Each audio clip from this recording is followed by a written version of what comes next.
Good morning बच्चों। आज हम एक्सरसाइज 1.4 में क्वेश्चन नंबर 3.765 दशमलव संख्या को संख्या रेखा पर निरूपित करेंगे।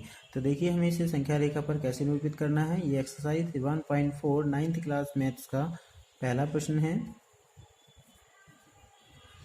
Exercise 1.4 9th class NCERT mathematics. तो क्वेश्चन नंबर 1 में कहा गया है कि 3.765 को संख्या रेखा पर निरूपित कीजिए।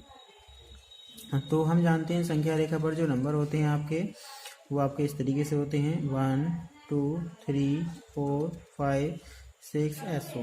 हमें जो संख्या दी गई है उसे अगर हम दशमलव से पहले बात करें तो 3 है, तो 3 ये लिखा है। उसके बाद आपका 3.7 यानी दशमलव के केवल एक स्थान तक जो लिखा है हम पहले उसे ध्यान देंगे। उसमें लिखा है आपका 3.7 और हम जानते हैं 3.7 3 और 4 के बीच की वैल्यू होती है, जिसे हम 4.0 और 3.0 के रूप में दिखा सकते हैं। तो इसलिए हमें करना क्या है, सबसे पहले ये जो संख्या है वो 3 और 4 के बीच की संख्या है, इसलिए हम 3 और 4 के बीच की पार्ट्स को दो भागों में विभाजित कर देंगे कुछ इस तरीके से। यहाँ पर आपको दिखाना है 4 और यहाँ लिखना है आपको 3।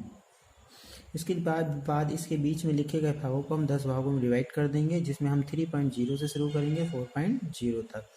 तो उसके बाद हमें करना क्या है, 1 2 3 4 5 6 7 8 9 और ये 10।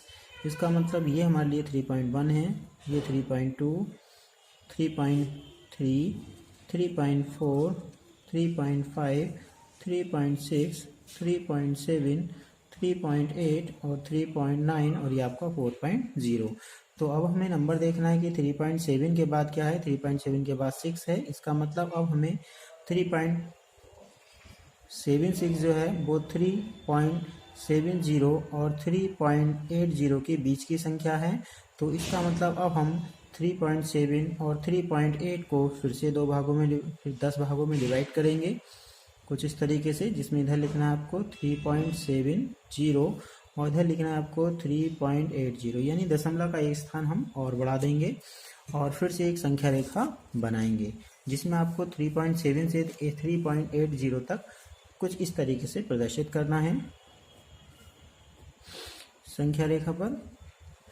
तो 3.70 के बाद 3.71 3.72 3.73 3.74 3.75 3.76 3.77 3.78 3.79 और ये हो जाएगा आपका 3.80, यानी हम इसे दिखाएंगे 3.71 3.72 3.73 3.74 3.75 3.76 3.77 3.78 और 3.79 और इसके बाद आ जाता है आपका 3.80। अब हमें पता है कि दशमलव के बाद अगर एक स्थान और आगे चलें तो आपका लिखा है 3.765। इसका मतलब अगर हम एक अंक और देखें तो 3.65 जो है वो 3.6 और 3.7 के बीच की संख्या है। तो हम 3.6 और 3.7 को 3.76 और 3.766 को हम दो भागों में डिवाइड कर देंगे। सबसे पहले आपको दिखाना है 3.760 और उसके बाद सबसे लास्ट में एक दशमलव स्थान और बढ़ जाएगा और वो आ जाएगा आपका 3.770। तो हमें अब दिखाना है यहाँ पर 3.760 लिखा है, तो हम 761 62 63 64 65 66 67 68 69 और ये हमारा 70। इसका मतलब हमें जो संख्या दिखानी है वो आपकी क्या दिखानी है, 3.765। तो ये आपका 60 है, ये 61 यानी 61, ये 62 63 64 65। इसका मतलब 3.765 ये संख्या है। इसके बाद जो संख्या है वो आपकी 3.766 संख्या है। ठीक है, इसी तरीके से हम आगे बढ़ते जाएंगे। तो ये जो हमें संख्या दिखाई गई है ये वो संख्या है जो हमें निरूपित करनी थी 3.765। तो हमें दशमलव संख्याओं को संख्या रेखा पर निरूपित करने के लिए ये देखना होता है कि दशमलव के एक स्थान तक की संख्या जो है वो किन दो संख्याओं के बीच में आ रही है।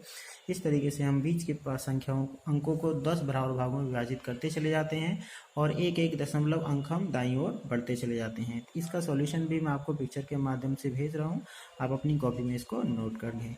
एक क्वेश्चन और आपका एक्सरसाइज में दिया गया है जिसमें पूछा गया है 4.26 के ऊपर बार लगा है, इसे आप संख्या रेखा पर निरूपित कीजिए।